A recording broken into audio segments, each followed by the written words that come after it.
नमस्कार, आदाब, सत श्री अकाल। आज का एपिसोड बहुत शानदार होने वाला है। डायरेक्ट सेलिंग को अक्सर ये माना जाता है कि ये उन लोगों का काम है जिनके पास कोई काम नहीं है। आज आप एक ऐसी पर्सनैलिटी से मिलने वाले हैं जो बनारस हिंदू यूनिवर्सिटी से एमबीबीएस कर रहे थे और एमबीबीएस करते हुए उन्होंने डायरेक्ट सेलिंग को न केवल मात्र ज्वाइन किया, अभी तो एक बड़ा डिसीजन लिया। उन्होंने एमबीबीएस को ड्रॉप करके एक जर्नल कोर्स में एडमिशन लिया और फुल टाइम उन्होंने डायरेक्ट सेलिंग करना स्टार्ट किया। आज के इस एपिसोड में आप ये जानेंगे कि 6 साल में 10 लाख लोगों की टीम को कैसे बनाया जा सकता है और किस तरीके से आप प्लान दिखाएं। तो बहुत शानदार होने वाला है, मिस मत कीजिएगा।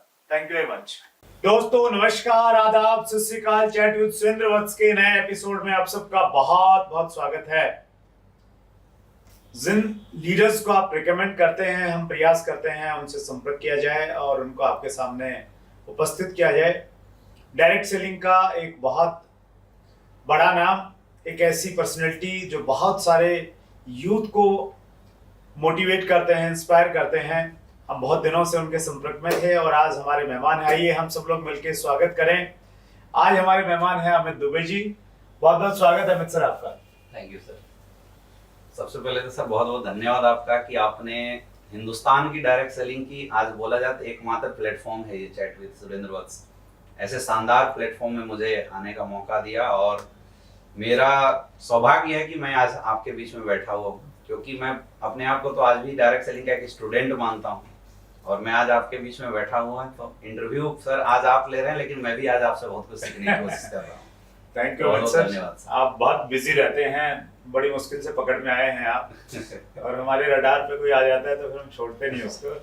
Thank you so much time spare करने के लिए। हम लोग आगे बढ़े सर। आपका कमिंग सून का हमने इंटरव्यू डाला था तो उसमें बहुत सारे कमेंट्स भी हैं, कॉम्प्लीमेंट्स भी हैं। आई थिंक लगभग 300 लोगों ने नीचे कमेंट किया होगा, तो उसमें से कुछ मैं पढ़ता हूँ आपके लिए। विशंभर विश्वकर्मा जी लिखते हैं, वेलकम टू महागुरु। दुर्गेश यादव ने लिखा है, डायरेक्ट सेलिंग के महानायक, ज्ञान के महासागर। सलोनी पटेल ने लिखा है, बहुत दिनों से इस मोमेंट का इंतजार था। चैंपियन भावना लिखते हैं, डायरेक्ट सेलिंग के रिकॉर्ड ब्रेकर। पीएन प्रजापति ने लिखा है, इस चैनल को काफी समय से आपका इंतजार था। आशीष कुमार ने लिखा है, नॉलेज के बादशाह। मोनू यादव ने लिखा है, आ रहे हैं क्रांतिवीर। पुष्पेंद्र सैनी ने लिखा है, नेटवर्क मार्केटिंग के ज्वालामुखी आ रहे हैं।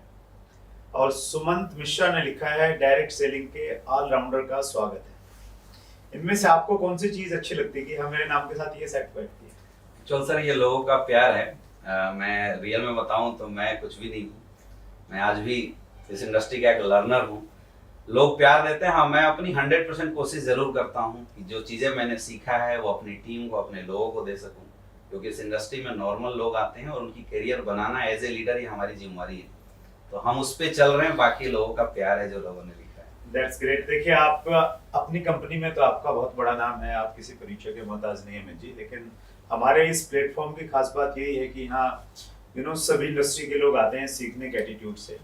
तो सबसे पहले आपका अब तक का सफर आप बताइए और उससे हम कुछ सबक लेने की कोशिश करेंगे। सबसे पहले तो दोस्तों नमस्कार, मेरा नाम अमित दुबे। मैं बेसिकली रहने वाला हूँ झारखंड का।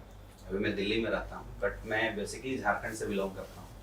झारखंड में एक डिस्ट्रिक्ट है पलामू डिस्ट्रिक्ट, और वहाँ एक छोटा सा गाँव है बसना, और वहाँ एक छोटा सा कस्बा है बड़कावन, जो कि बड़ा जंगल के एरिया में आता है। तो मेरी जन्म वहीं हुई है, मैं वहीं का रहने वाला हूँ। और बचपन में क्या था, हम लोग ऐसे जगह से बिलोंग करते हैं कि जहाँ पे एजुकेशन बहुत दूर दूर तक नहीं हुआ करता था। तो मुझे याद है कि जब मैं बहुत छोटा था तो हम लोग स्कूल जाने के लिए 5-5 किलोमीटर 6-6 किलोमीटर पैदल जाना पड़ता था। मतलब आप इमेजिन कर सकते हैं कि एक छोटा बच्चा बैग उठा के और 5 किलोमीटर पढ़ाई करने के लिए जाता है। ऐसे माहौल मुझे मिला था। मेरे पिताजी एक किसान हैं, तो गरीबी क्या होती है मैंने बहुत बखूबी देखा है। जिंदगी कैसे एडजस्ट किया जाता है, इन सारी चीज़ों को हमने देखा है। लेकिन ऐसा था कि बचपन में मेरे पिताजी को पता नहीं क्या ऐसा आया, उन्होंने मुझे बचपन से एक चीज दिमाग में डाला था कि बेटा तुझे इस जगह से निकलना है, इस माहौल से निकलना है, और उसके लिए तुझे पढ़ना पड़ेगा। एक छोटे से, मुझे लगता है 3-4 साल 5 साल के हम रहे होंगे, तब से उन्होंने ये बात मुझे बोल दिया था कि तुम्हें पढ़ना पड़ेगा। तो माइंड में एक ही चीज बढ़ा था कि अगर अपनी जिंदगी को सही बनाना है, जिंदगी सही क्या होती है उसमें बच्चे को नहीं पता होता है, तो पढ़ना पड़ेगा।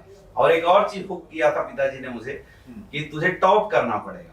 तो मेरा ये रिकॉर्ड रहा है कि मैं फर्स्ट क्लास से लेके और आज तक की करियर में कभी सेकंड नहीं आया हूँ। क्या बात है, जबरदस्त। तो वहां से निकलने का अब क्या उपाय है? क्योंकि घर में इतने पैसे होते नहीं थे कि मैं बाहर शहर में जाके कोई अच्छी स्कूल के अंदर फीस दे के मैं पढ़ाई कर सकूं। तो मैंने उस समय सुना कि नवोदय विद्यालय करके एक संस्था है जो कि गरीब बच्चों को अच्छी एजुकेशन फ्री ऑफ कॉस्ट देती है।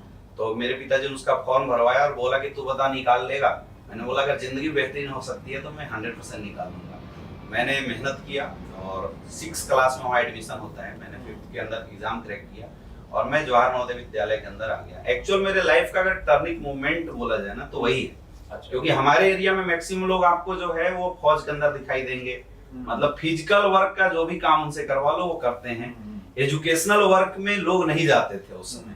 मैं पहला ऐसा मतलब बच्चा था अपने एरिया का जो एजुकेशन के अंदर कुछ करने के लिए बाहर निकला था।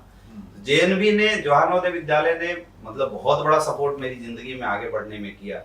6 से लेके मेरी 12th तक की एजुकेशन वही रही। मैं एज अगर स्टूडेंट बोलूं तो मैं ठीक ठाक स्टूडेंट था।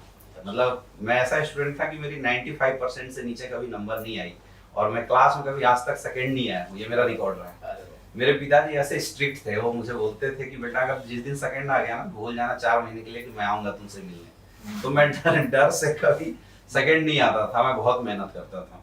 जवाहर नवोदय विद्यालय में मैंने काफी कुछ सीखा, क्या होती है लाइफ, क्या होती है दुनिया, जिंदगी को कैसे अच्छा बनाया जा सकता है, ये सारी चीजें वहां से मैंने सीखा। और एज ए स्टूडेंट मुझे समझ में आ रहा था कि अगर मुझे अच्छी करियर बनानी है, अच्छी नौकरी लेनी है या अच्छा करियर कहीं सेट करना है तो पढ़ाई को फर्स्ट प्रायोरिटी में लेके चलना पड़ेगा। और मैंने जीवन में इस चीज को कभी नहीं भूला। बहुत अच्छे से मैंने अपनी एजुकेशन करी है। को करिकुलर एक्टिविटी, मुझे याद है 9th क्लास में मैंने इंटरनेशनल लेवल पे नैनो टेक्नोलॉजी का प्रोजेक्ट किया था।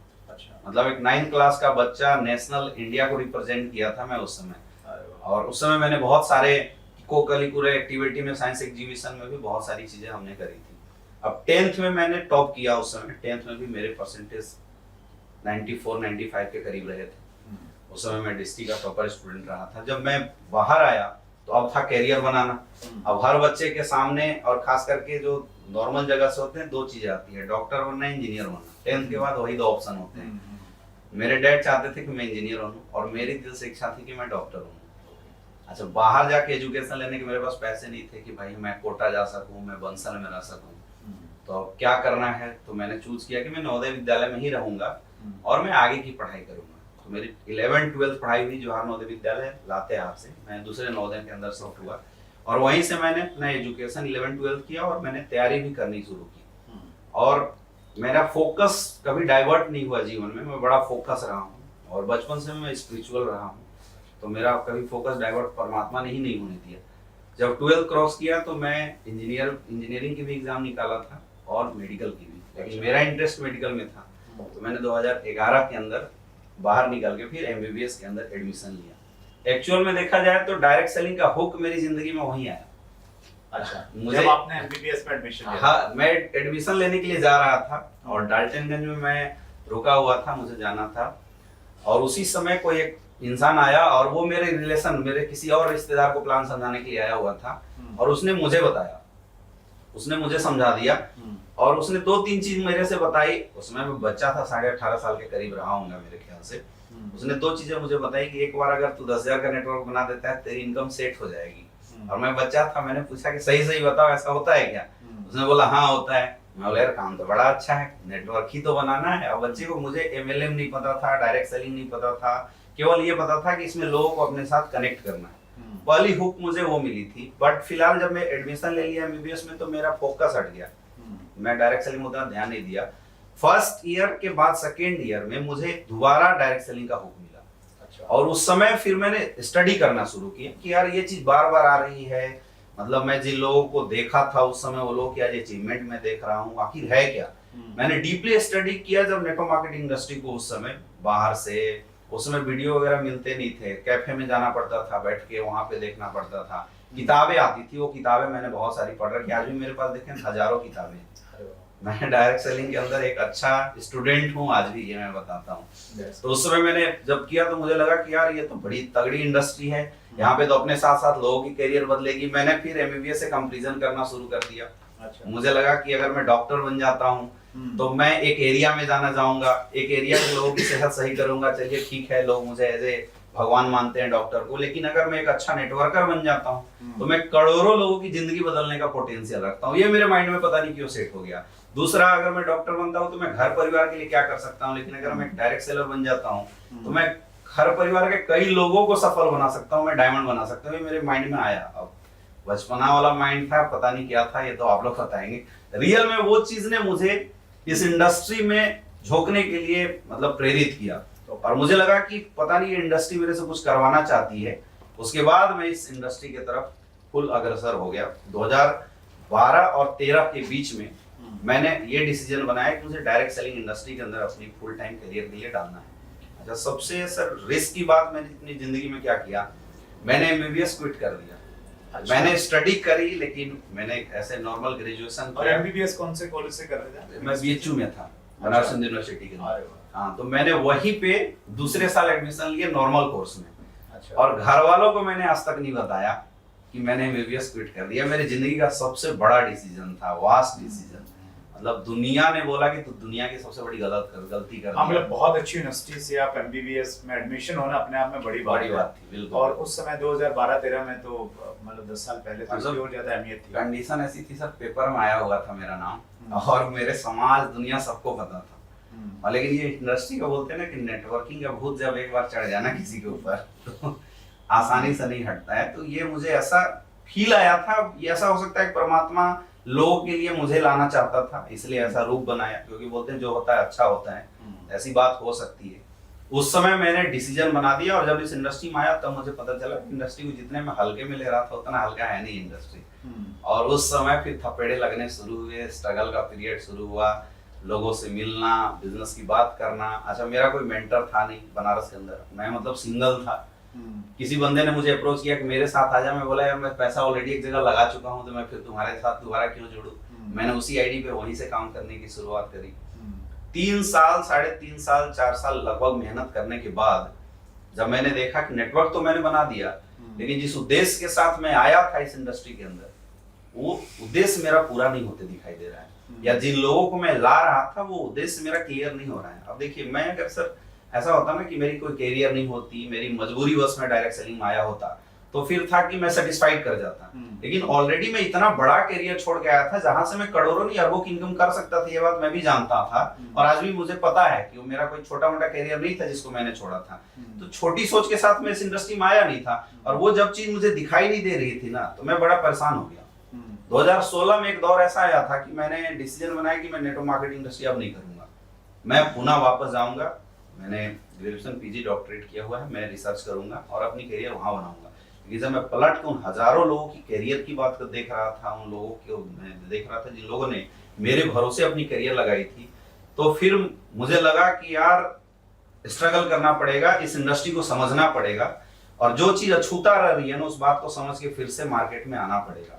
और उस समय मैंने बहुत एनालिसिस किया, बहुत रिसर्च किया इस इंडस्ट्री के ऊपर, R&D किया, प्लेटफॉर्म सही चूज किया, और उसके बाद आया। एक्चुअल में बोलूं तो मेरा जन्म डायरेक्ट सेलिंग इंडस्ट्री में 2016 में हुआ। क्योंकि उससे पहले मैं बिना समझे आया था। आज भी हजारों लोग ऐसे हैं जो नेटवर्क मार्केटिंग इंडस्ट्री में आते तो हैं लेकिन बिना समझे आते हैं। तो पहली बार तो कुछ समझ में नहीं हाँ, आता, उनको कुछ पता नहीं होता है। मैं हमेशा बोलता हूँ कि लोग इस इंडस्ट्री में 3 तरीके से ज्वाइन होते हैं। 90% लोग लपेट, चपेट और पेट से। लपेट का मतलब कि कोई रिश्तेदार मिल गया, उसने धर पकड़ के बोला यार मेरे साथ आ जा, तो लपेट में आ गए। चपेट मतलब कोई दोस्त यार मिला, बोला यार तूने मेरा साथ हर समय दिया, आज देगा नहीं देगा, निकाल पैसे, तो लोग दे देते हैं। और पेट मतलब कोई ऑप्शन नहीं समझ में आता तो कोई समझा देता है कि 10,000 लगाने हैं, लोग बनाने, पैसा कमाने हैं। लोग तो ऐसे आते हैं, समझ के कोई नहीं आता। रियल में अगर समझ के कोई आए ना तो उसका रूप ही अलग होता है। 2016 में मेरा पुनः जन्म हुआ इस इंडस्ट्री में, मैं रियल बताऊं तो, क्योंकि मैं समझ के आया। मैं हवा में नहीं आया, किसी के बहकावे पे नहीं आया, मैं सोच समझ के डिसीजन बनाया। और उस समय मैंने पढ़ाई को साइड करके full time as a career direct selling industry को करना शुरू किया कि अब जो करना है यहाँ से करना है। अब मैं डिसीजन बना रहा हूँ, ये मेरा परफेक्ट डिसीजन है। आज मुझे 2016 से लेकर अभी 6 साल के पीरियड में लगभग 10 लाख का नेटवर्क मैंने जनरेट किया है। और सबसे अच्छी बात है कि आज 50 से ज्यादा डायमंड गैलरी मेरे साथ है जो करोड़पति क्लब में है। दैट्स ग्रेट, बहुत इंस्पायरिंग है आपकी स्टोरी अमित जी। लेकिन आपकी स्टोरी में रिस्क भी है कि आपने एक बड़ा डिसीजन लिया एमबीबीएस छोड़ने का, और वो कारण बना कि आपके सक्सेस के लिए, आपको ऐसा लगता है? हाँ सर, मुझे लगता है कि सबसे बड़ा कारण था। मैंने इसीलिए नेक वर्ड वो यूज किया, परमात्मा जो भी करता है अच्छे के लिए करता है। मैंने जब एमबीबीएस छोड़ दिया था और मैंने घर परिवार में बताया नहीं था, तो मेरे पास ना सफल होने के अलावा कोई दूसरा ऑप्शन था नहीं, और इस इंडस्ट्री के अलावा कोई दूसरा ऑप्शन नहीं था। तो मेरे पास जब अल्टरनेट ऑप्शन जीवन में नहीं रहे ना, तो मेरा क्या सिंगल माइंड अप्रोच के साथ मैं लगा इस इंडस्ट्री में। मैंने जीवन में कभी सोचा ही नहीं कि मुझे कुछ और करना है। इसीलिए जितनी भी समस्या आई, जितनी भी मुश्किलें आई, बिजनेस अप हुआ, डाउन हुआ, मैं कभी हिला नहीं, क्योंकि मेरे पास ऑप्शन नहीं थे। आज बहुत सारे लोग हैं जो इस इंडस्ट्री में सफल तो होना चाहते हैं, लेकिन 10 ऑप्शन लेके बैठे हुए हैं। अच्छा, थोड़ा सा प्रॉब्लम जैसे आता है, प्रॉब्लम कहाँ नहीं आता, मैं बोलता हूँ हर काम में प्रॉब्लम है। Yes. हर काम में रिस्क है। जैसे छोटी सी रिस्क आती है, लोग फिर उस अल्टरनेट ऑप्शन की तरफ चले जाते हैं। लेकिन अपने साथ क्या था, अल्टरनेट ऑप्शन नहीं था, तो हर प्रॉब्लम को मैं समझता था कि ये पार्ट है। पुल जला के आ गए थे, हाँ, उसको तो फिर आगे बढ़ना था। सिकंदर वाली कहानी थी सर कि उसने जब क्रॉस करता था तो पीछे के जितने भी नाव थे उसको जला दिया करता था, और अपने लोगों से बोलता था कि ये देखो तुम लोग को वापस जाने का ऑप्शन खत्म हो रहा है, अब या तो जीतो या तो मरो। तो लोग जीतते थे। और अमित जी सिकंदर की तरह आगे बढ़ रहे हैं इंडस्ट्री में। That's great sir. कुछ क्वेश्चंस और लेता हूं मैं अमित जी। देखिए, आपने बड़ा डिसीजन लिया 2012-13 में, जब डायरेक्ट सेलिंग को लेके बहुत अच्छा माहौल हमारे देश में नहीं था बिल्कुल। गाइडलाइंस भी 2016 में आई हैं, अभी रूल्स अभी 2021 में लास्ट में आए हैं। इस समय तो चीजों में क्लैरिटी है। आपको आने वाला समय डायरेक्ट सेलिंग का कैसा लगता है हिंदुस्तान में?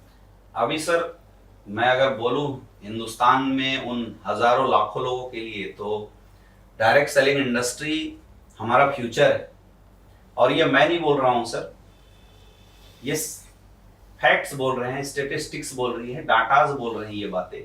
आप देखिए 1980 के दशक में एक दौर था टेलीकम्युनिकेशन, कंप्यूटर इंडस्ट्री का, आईटी इंडस्ट्री का।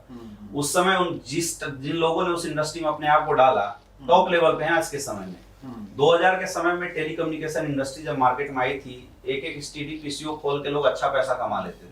वो दौर था एक, है ना। 2011-12 के समय में जब सोशल मीडिया का जमाना आया, और मैं एक्चुअल बोलूं तो 16 के बाद डायरेक्ट सेलिंग का जमाना आ गया, जब गवर्नमेंट ने इसको हरी झंडी दिखानी शुरू करी। तो अभी के समय में ये ट्रेंड है, और कोई भी इंसान जब ट्रेंड को फॉलो करता है तो वो सफल हो जाता है।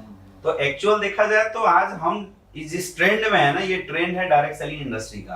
क्यों? क्योंकि यहाँ दोनों चीजें हैं। पहला, जो लोग अपॉर्चुनिटी गिवर हैं वो लोग भी रास्ता अपना रहे हैं डायरेक्ट सेलिंग का, और जो अपॉर्चुनिटी टेकर हैं वो लोग भी डायरेक्ट सेलिंग का रास्ता अपना रहे हैं। मेरे पास कुछ डाटाज है जो मैंने कुछ दिन पहले स्टडी किया था, तो मैंने उसको एनालाइज करके निकाला था। WFDSA, world federation of direct selling association की फिक्की की कुछ डाटा हैं, और KPMG की कुछ डाटाज हैं, जिसके अनुसार इंडिया का जो मार्केट है पिछले 2009 से लेके 2025 तक का जो फैक्ट निकाला गया है, 2009 के अंदर 330 करोड़ का टर्नओवर था डायरेक्ट सेलिंग इंडस्ट्री, और करीब 31 लाख लोग इस इंडस्ट्री से अपॉर्चुनिटी गेन कर रहे थे, अचीवमेंट लगातार ले रहे थे। 2013 में अगर आप देखेंगे तो ये डाटा लगभग इंक्रीज किया, लगभग 720 करोड़ का टर्नओवर डायरेक्ट सेलिंग इंडस्ट्री के जाना शुरू हुआ, और 48 लाख लोग इस इंडस्ट्री में अपॉर्चुनिटी गेनर थे, जो लोग मतलब अच्छी इनकम करना शुरू कर दिए थे। 2017 के अंदर लगभग 10,551 करोड़ का टर्नओवर रहा, जिसमें 51 लाख लोग लगभग इन्वॉल्व हुए, 5 मिलियन से ज्यादा लोग इसमें इन्वॉल्व हुए। 2020 के डाटा के अनुसार 16,000 करोड़ का टर्नओवर इंडिया के अंदर रहा है, जिसमें 74 लाख लोग इन्वॉल्व रहे हैं। 2021 के अंदर ये डाटा लगभग हिट किया 18,000 करोड़ का, जिसमें 79 लाख लोग इस इंडस्ट्री के अंदर इन्वॉल्व हुए। एपिडेमिक के अंदर दुनिया की जहां सारी इंडस्ट्री ध्वस्त हुई, अगर एक एनालाइजिंग डाटा को देखा जाए तो नेटवर्क मार्केटिंग इंडस्ट्री का ग्रोथ रेट उस समय सबसे ज्यादा था। और आगे फ्यूचर की अगर बात की जा रही है तो फ्यूचर के अंदर KPMG का डाटा बताता है कि 2025 तक हम लोग 64,500 करोड़ का लगभग टर्नओवर को हिट करने वाले हैं, और करीब 1 करोड़ 81 लाख लोगों को ये अपॉर्चुनिटी देने वाली है।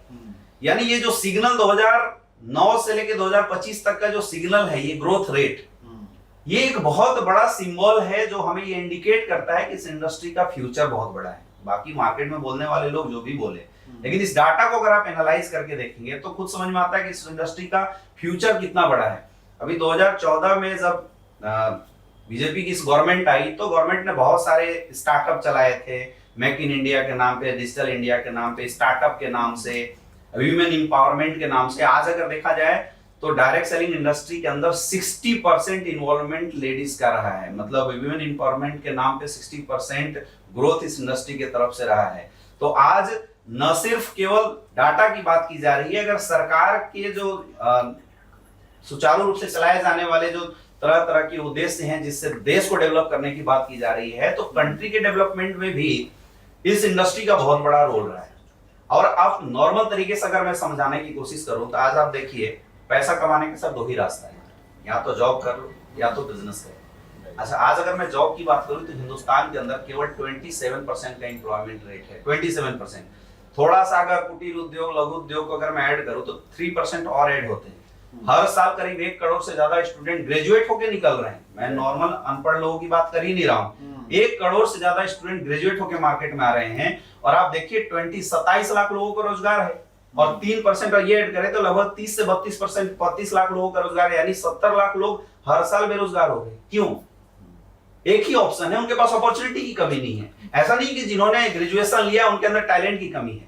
इंडिया में टैलेंट की कोई कमी नहीं है, लेकिन ये बेरोजगारी क्यों बढ़ रही है? Due to lack of opportunity.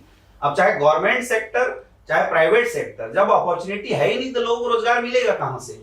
आज हालत यह है कि लोग के पास जॉब की सिक्योरिटी नहीं बची है। किसी भी कंपनी के अंदर कोई जॉब कर रहा है, अगर वो हाई सैलरी पेड है तो उसके रिस्क फैक्टर बहुत ज्यादा। आज हमारे साथ बहुत सारे ऐसे फ्रेंड हैं जो अलग अलग मल्टीनेशनल कंपनी के टॉप लेवल पे बैठे हैं, जिनकी सीटीसी 1 CR से ऊपर है। वो लोग हमेशा बताते हैं कि जाएगी, ये कुछ नहीं करना, परफॉर्मेंस 1% ढीला हुआ क्योंकि हमारे जैसे 10 लोग मिल जाएंगे इस सैलरी पे। तो ये जॉब इनसिक्योरिटी है लोगों के पास। टैलेंट होने के बाद भी लोगों के पास अपॉर्चुनिटी की कमी है।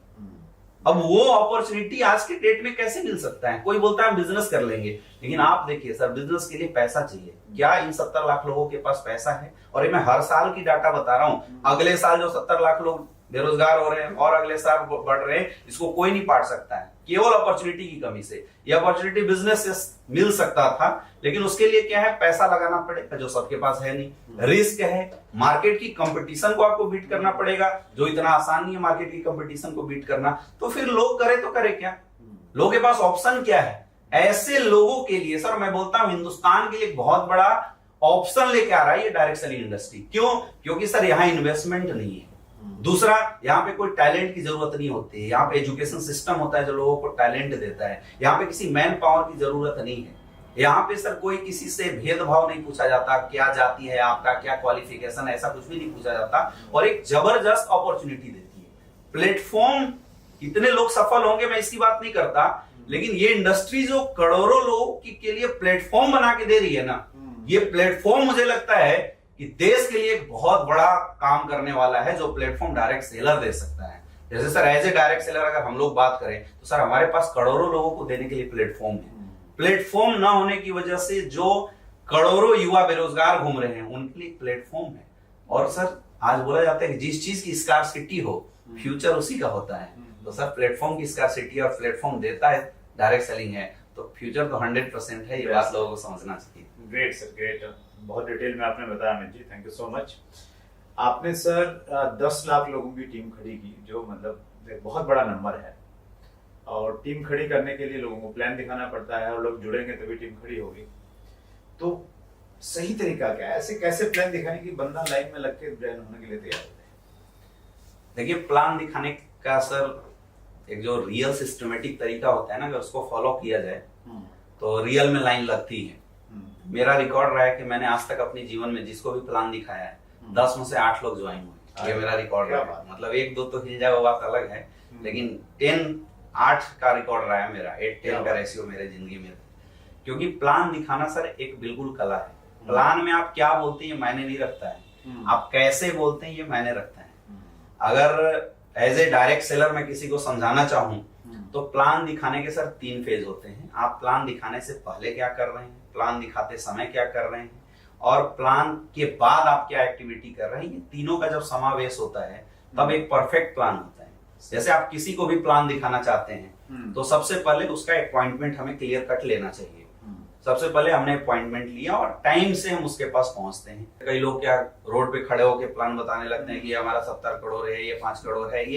यही चीजें तो डायरेक्ट सेलिंग को खराब कर रही है, लोगों की नजर में बेकार कर रही है। सर आप करोड़ों की अपॉर्चुनिटी बिना एकांत में बैठ के डिस्कशन किए नहीं समझाना चाहिए किसी को भी।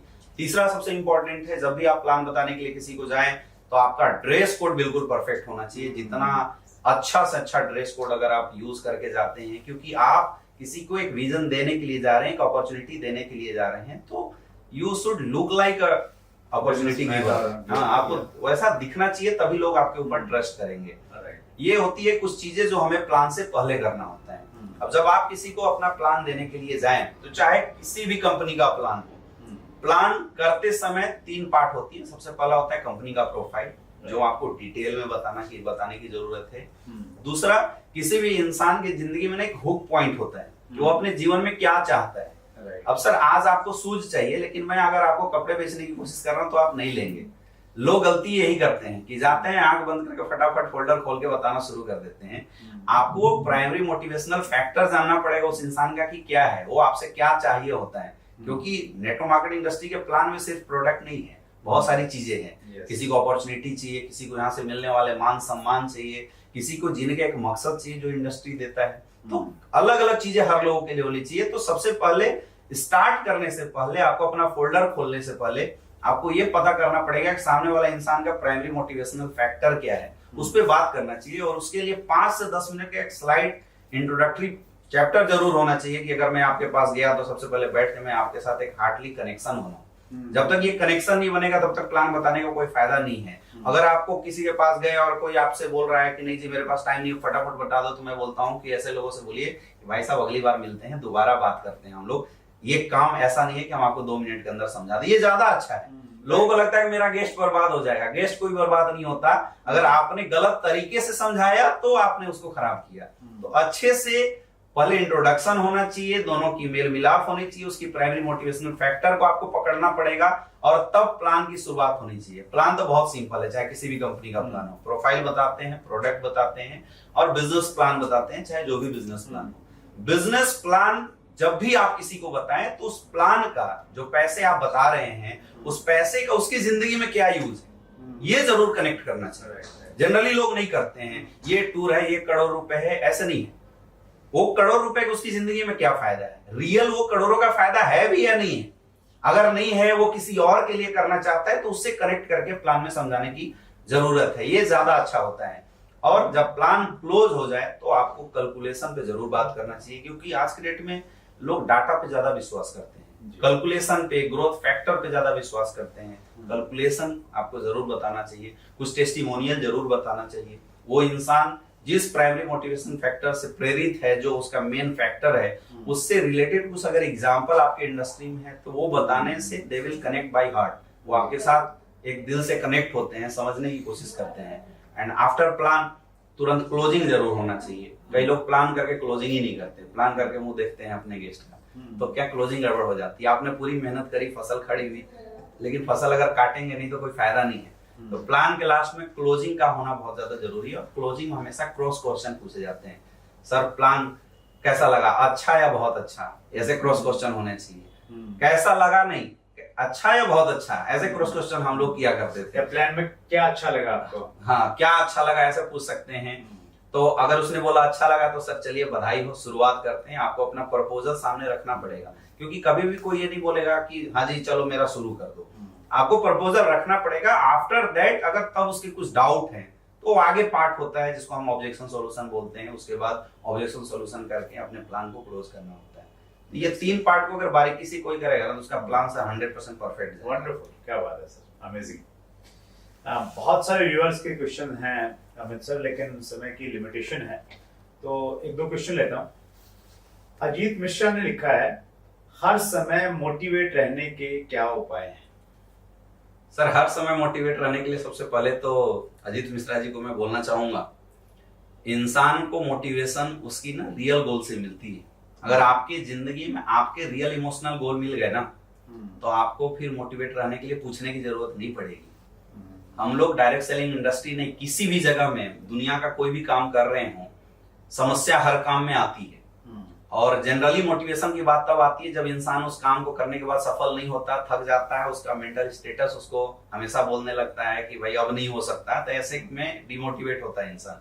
लेकिन अगर आपका अपना कोई रियल गोल होना, तो आप जीवन में कभी भी डिमोटिवेट नहीं रह सकते हैं। तो सबसे पहले तो अजीत जी को मैं बोलना चाहूंगा कि आप अपना सेल्फ गोल बनाइए, और इमोशनल गोल, अगर वो गोल आपके किसी इमोशन से जुड़ा हुआ हो तो फिर वो ज्यादा बेटर होगा, क्योंकि इमोशनल गोल इंसान को कभी भी डिमोटिवेट नहीं होने देता।